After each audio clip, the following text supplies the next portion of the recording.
Estamos de vuelta y para cumplir con lo que habíamos anunciado, la conversación con nuestro siguiente invitado, el asambleísta Esteban Melo. Pero antes de aquello, les recuerdo que este programa se emite a través de los medios de comunicación de la Asamblea Nacional. La radio con cobertura en todo el país, en las 24 provincias, en las 4 regiones de la patria. En el mundo también estamos presentes a través del Internet, nuestra página web a su disposición, en vivo.asambleanacional.gov.es. Y la televisión legislativa con su señal abierta en Quito, canal 42, en Guayaquil, canal 22 y en Cuenca, canal 27. Saludamos y damos la más cordial bienvenida al asambleísta Esteban Melo. Él es representante de las ecuatorianas y ecuatorianos residentes en el exterior por Alianza País, integrante de la Comisión de Desarrollo Económico, Productivo y la Microempresa. Todavía estamos a tiempo de desearle un buen año. Y no le vaya a llamar la atención, yo en Semana Santa, Día de la Madre, Día del Padre, si no los he visto, les sigo deseando feliz año. Y no se diga en este 2015, asambleísta. Bueno, muchísimas gracias, qué gusto estar aquí en nuestra televisión legislativa y en nuestra radio. Primero permítame saludar a todos aquellos que nos están siguiendo a través de este medio y especialmente a través de internet, nuestros migrantes, ¿no? Con los que estuvimos celebrando las Navidades y el fin de año. Y creo que todo el año se tiene que desear feliz año, no porque se empieza, sino porque cada día estamos trabajando cada vez más para tener una mejor situación, ¿no? Creo que es lo que queremos todas las personas. Ahí está entonces la justificación para que si aún por si acaso en el Día del Padre nosotros seguimos deseando feliz año, está muy bienvenido. Vamos a hablar sobre un tema que también está en las mesas de conversaciones, en donde nos reunimos, en donde nos concentramos, ya sea en la familia o en el trabajo, en el hogar. La reforma laboral. La Asamblea Nacional está tramitando un proyecto de reformas al que lo ha calificado de justicia laboral. ¿A quién se le quiere hacer justicia laboral con este proyecto? A la sociedad ecuatoriana, a los trabajadores. Hay 5 puntos básicos en esta reforma. Esta reforma en la ley para la justicia del trabajador y para la seguridad social de las amas de casa, lo que está manejando es, por un lado, la equidad. Una equidad con respecto a los salarios. Le pongo un ejemplo. En el sector bancario, por ejemplo, los presidentes, directores, tienen una diferencia más o menos de 64 veces con respecto al trabajador que menos gana. Eso es injusto porque todos están trabajando. Nosotros planteamos en la reforma que tiene que tener máximo 20 veces la diferencia entre el que más gana y entre el que menos gana. Entre el ejecutivo y el que está en la ventanilla. Exactamente. Pero esa distancia también de cierta forma no justifica el ingreso del uno y el ingreso del otro, sin que eso se me vaya a mal entender, por favor.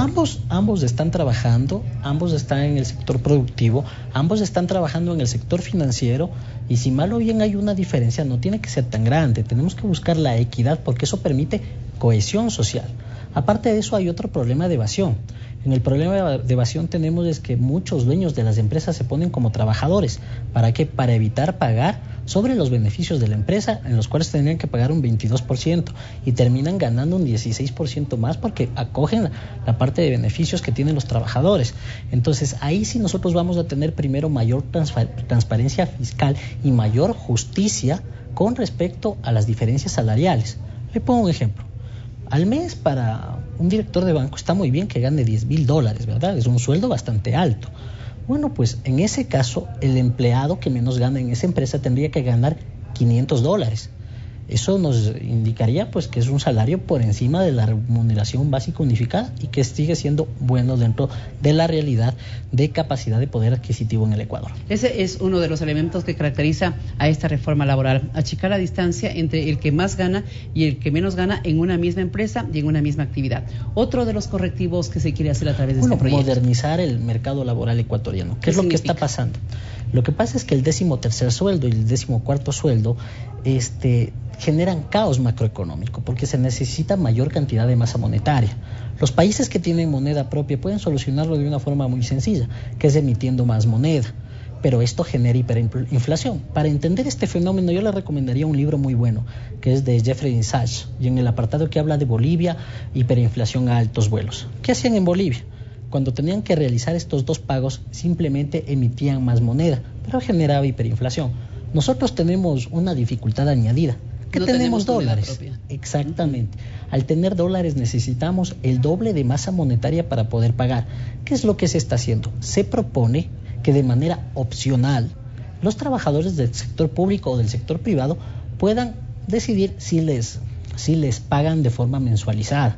¿Qué va a permitir esto? Primero, pues que quienes acojan de forma mensualizada van a tener un salario un poquito más alto y van a poder invertir, van a poder ganar intereses en sus cuentas, lo que quieran hacer ellos.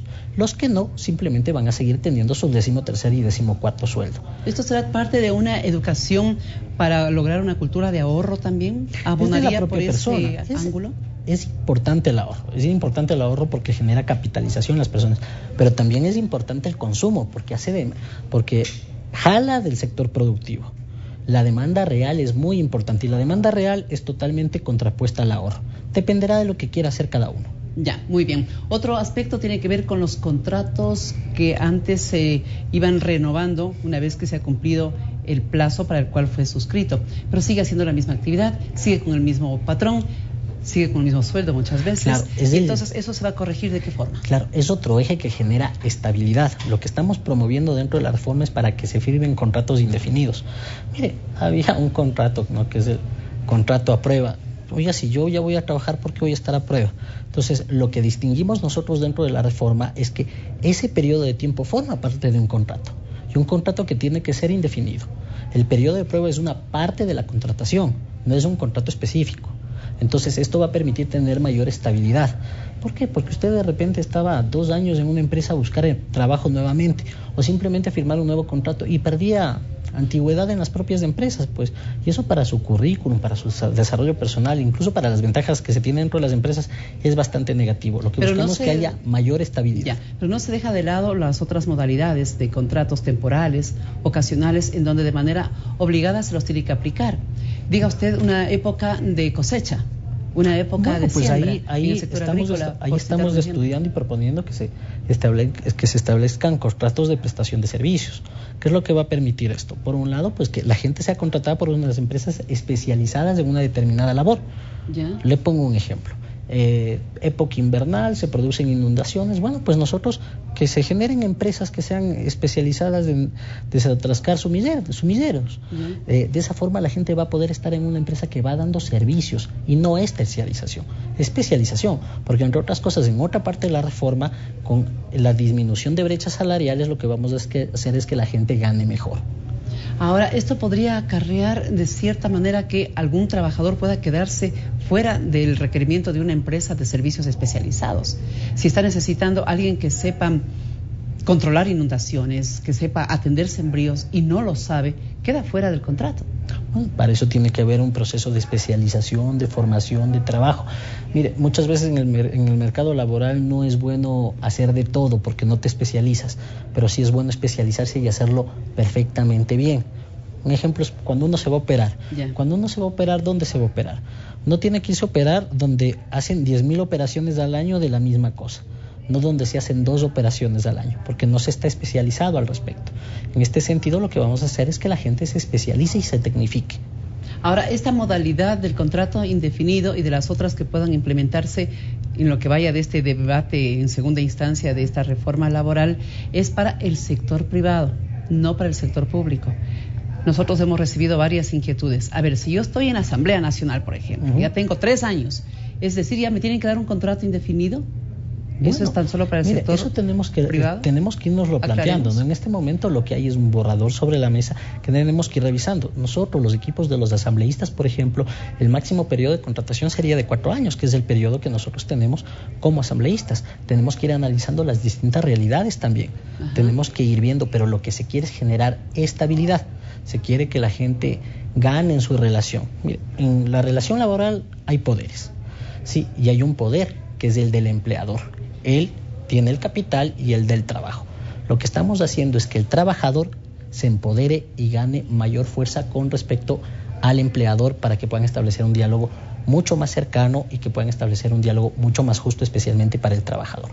Y ojalá en algún momento dejamos de ser empleados, trabajadores, dependientes y seamos emprendedores y nosotros mismos los generadores de otras fuentes de empleo. Estamos conversando en el programa Diálogo de la Radio de la Asamblea Nacional y de la Televisión Legislativa con nuestro segundo invitado. Se trata del asambleísta Esteban Melo, representante de ecuatorianas y ecuatorianos residentes en el exterior por Alianza País. También integra la Comisión de Desarrollo Económico económico, productivo y la microempresa. El tema que lo estamos conversando con él tiene que ver con la reforma laboral, aquella que vino en un proyecto remitido por el Ejecutivo y que tiene la calificación de justicia laboral, en la que además se busca integrar a las amas de casa a los beneficios de la seguridad social. Sobre este punto también quisiera, por favor. 1,5 millones de amas de casa serían beneficiadas en este sentido.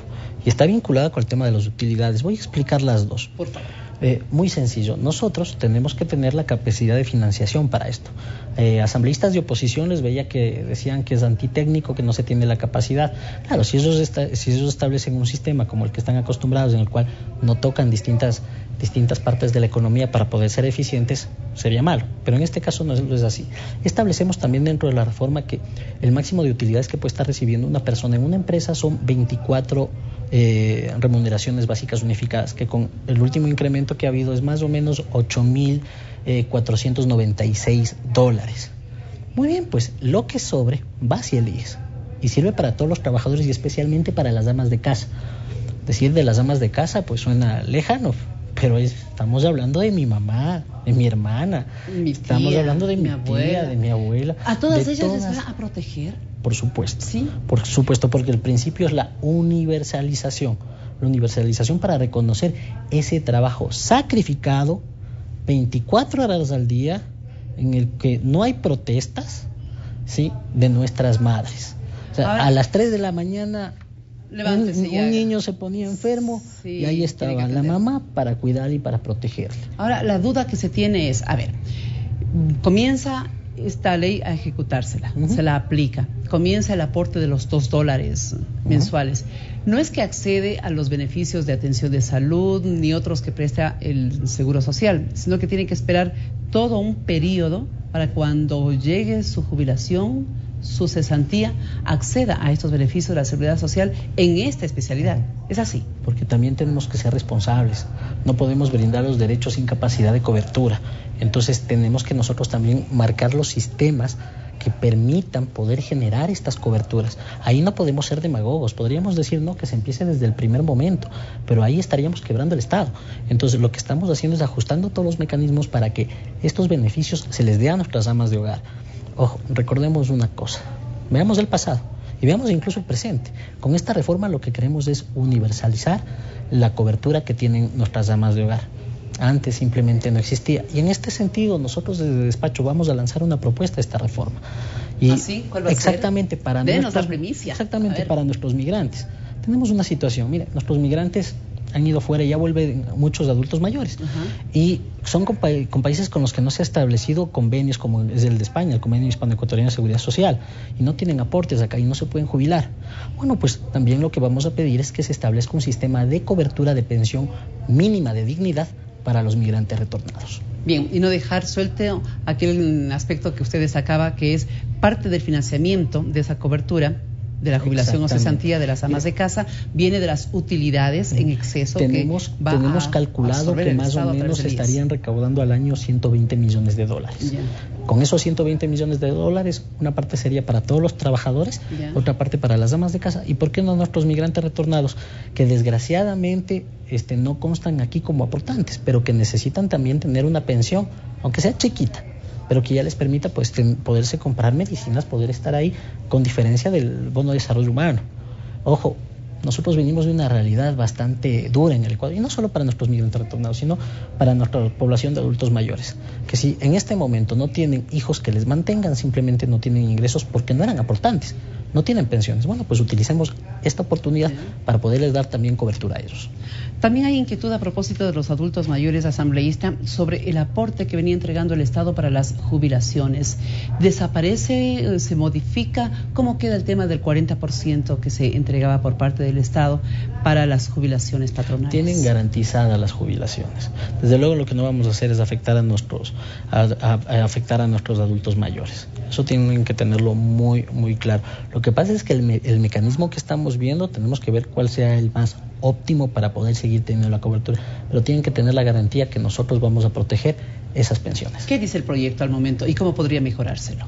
Bueno, hay distintos insumos y distintas visiones, ¿no? Con respecto, le digo, ¿no? Con respecto a la diferencia entre contratos temporales, a los cuales queremos acabar. Estamos hablando de contratos de prestación de servicios para mejorar. Con respecto al tema de la patronal, bueno, pues estamos analizando cuál es el mecanismo más adecuado. En este sentido, una de las cosas que estamos viendo es en las transitorias para que precisamente no haya ese desfase de esa cobertura. Nosotros queremos, a propósito de esta temática que la estamos conversando con la asambleísta Esteban Melo, convocar a ustedes, señoras y señores, para que también hagan llegar sus propuestas, sus inquietudes, alguna curiosidad. Muchas veces de ustedes provienen iniciativas que acá en el Pleno, en los despachos, no se las tiene y que proviene de la sabiduría del pueblo. Les hacemos esa invitación para que a través de los despachos, de los correos electrónicos, de los asambleístas, ustedes tengan esa posibilidad de comunicarse y participarles a ustedes. Y no solo de los correos electrónicos, a través de las redes sociales. Yo les invito a que busquen en Facebook concretamente. ¿Cuál es la suya? Esteban Melo Garzón. Yo les salgo ahí con una camisa bordada, una bandera detrás. Tienen que darle a me gusta. Yo sé que soy un poquito feo, ¿no? Pero yo no inventé Facebook, entonces tienen que darle a me gusta, y ahí vamos a poder estar en contacto y van a poder ir recibiendo información. Nosotros sacamos bastante información de los distintos derechos que tienen los ecuatorianos. Así es. A través de, hacemos videos, hacemos artes para que se vayan informando. Entonces, ahí denle a me gusta y poder establecer el diálogo. Nos pueden mandar mensajes a través de Twitter también, es @EstebanMeloG, y se pueden poner en contacto con nosotros. Y hemos utilizado muchas cosas que la gente nos manda.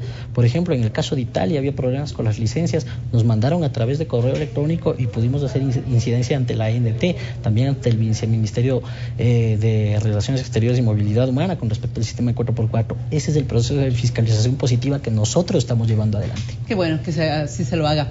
Se está tratando una reforma laboral en el país, señora asambleísta Melo, cuando hay una crisis económica, que ya se lo ha dicho, no es que estamos topando fondo, tampoco es que nos vamos a morir, pero tampoco podemos cruzarnos de brazo. ¿Cuál es la lectura que de manera personal usted se ha formado sobre esta situación y cómo podrían visualizarse las alternativas de solución para esta crisis? Primero, de manera personal y de manera técnica, que es la respuesta que tenemos que dar nosotros. Hay una realidad, desgraciadamente para el caso del Ecuador, el nivel de precio del barril de petróleo ha disminuido. Y ante esto tenemos que ir viendo nosotros. Hay varios países que tienen dos herramientas en el ámbito económico. El uno es la fiscal y la otra es la monetaria. Nosotros no tenemos la monetaria. En el caso de Colombia y Perú, por ejemplo, con las salvaguardias que estamos estableciendo, ellos han devaluado la moneda, en un caso el 22% y en el otro caso un 7-9%. Tienen esa herramienta válida. Exactamente. Porque manejan una moneda propia. Exactamente, pero nosotros también tenemos otras herramientas como la salvaguardia. Entonces, por eso estamos aplicándolos a los productos colombianos y a los productos peruanos. ¿Para qué? Para que de manera real, en la relación de precios, se siga estableciendo esa relación que teníamos antes, para proteger a los productores nacionales, por una sencilla razón. Mire, y ahí estamos protegiendo el empleo, por una sencilla razón. Si baja un 22% un precio en Colombia respecto al mismo producto en el Ecuador, el producto ecuatoriano va a estar encarecido, va a estar más caro, y va a dejar de vender el productor ecuatoriano. Al dejar de vender el productor ecuatoriano, se pierde, es pérdida. Exactamente, sí. Y va a tener que despedir. Entonces, si nosotros protegemos al productor nacional, estamos protegiendo los empleos. Por eso se aplican las salvaguardias en el caso de Colombia y en el caso de Perú. Eso por un lado. Por el otro lado... Pero es una medida emergente, creo, ¿no? Sí. No puede ser permanente tampoco. No va a ser. Una vez que se supere esta situación, pues evidentemente se podrá mejorar. Porque también la moneda colombiana y la moneda peruana se revalorizarán. Por un lado. Por otro lado, pues hay que apretarse un poquito el cinturón y hay que optimizar. ¿En qué sentido? Bueno, pues respecto a la proforma presupuestaria que nosotros aprobamos acá, hay una reducción de 1.420 millones. ¿Y en qué se reduce? Primero que nada, tenemos que dejar muy claro que el sector social va a seguir siendo cubierto. Salud, educación van a seguir siendo cubiertos. Eso no se toca. ¿Dónde se toca? ¿Gasto corriente? Exactamente, por un lado gasto corriente, que eso es sueldos y salarios. Por ejemplo, que la gente tiene que saber, el sector público, el presidente desde China ha indicado pues que se congelan los salarios del sector público, por un lado. Exactamente. Por otro lado, pero seguimos teniendo empleo, que eso es una parte muy importante. Ante las crisis, lo primero que hay que proteger es el empleo. Pero también muchos contratos no están siendo renovados. Bueno, Se ha conocido a través de ministerios, secretarías. Se van optimizando recursos, no es que se despide a la gente, sino que no se renuevan contratos. Es una herramienta perfectamente válida porque lo que se hace es buscar que los recursos vayan al sector más productivo. Por otro lado, se priorizan los proyectos nacionales en las inversiones que estábamos teniendo. Hay proyectos que son muy importantes para el país. ¿Y estos proyectos cuáles son? Son los que generan alta rentabilidad para el país y por otro lado hacen que la economía desde adentro crezca y que no dependa de las importaciones. Esos proyectos sí. Hay otros proyectos que no que son necesarios pero que no son tan prioritarios y esos son los que se aplazan.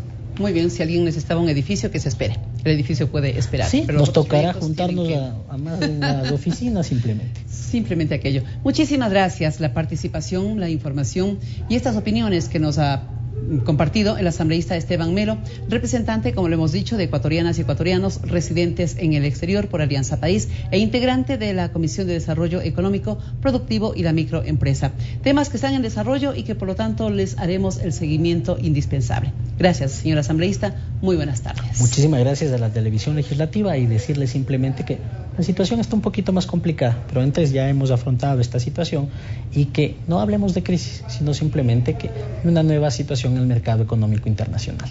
Con esa reflexión nos despedimos de ustedes, señoras y señores. Esto ha sido Diálogo. Lo han podido escuchar, lo han podido ver, lo han podido apreciar a través de los medios de comunicación de la Función Legislativa del Ecuador. Será hasta una próxima oportunidad. Tengan todos ustedes muy buenas tardes.